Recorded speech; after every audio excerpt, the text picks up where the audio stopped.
On the same land where the first organized slave church was built is the Huntsville Hospital. And directly under it are the graves of blacks dating all the way back to 1818. In 1818, the Old Georgia Cemetery or graveyard was established. And in 1820, the Huntsville African Baptist Church joined those graves. This graveyard was thought to be named after Georgia mostly because the assumption was that many of the slaves that came to this part of Alabama were from Savannah, Georgia. And despite the time period, the Huntsville African Baptist Church thrived. Even in 1833, when a law was passed that slaves could not gather together, in fear of an uprising. However, Huntsville African Baptist Church maintained its presence throughout Madison County, and was active all the way until it got burned down during the Civil War. In 1872, it was rebuilt in a different location, and it was renamed St. Bartley Primitive Baptist Church. In 1870, the Glenwood Cemetery would be established, and it initially began as another slave cemetery, but would eventually hold prominent black figures as time progressed. It allegedly took the place of the Georgia Graveyard or Cemetery, and historians say that some of the bodies were reinterred into the Glenwood Cemetery. What happened to the rest of the bodies is a mystery,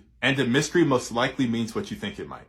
The Huntsville Hospital was built less than 20 years after this on the land that the Georgia Graveyard or Cemetery stood, and it's believed that the remainder of those bodies were never actually moved at all, and that these graves sit firmly up under its foundation. There's already been a precedent set in the United States that many historical black cemeteries have been lost under new developments, with little care or concern about their significance. And even when people go out of their way to cover this up, there will always be somebody to tell their stories.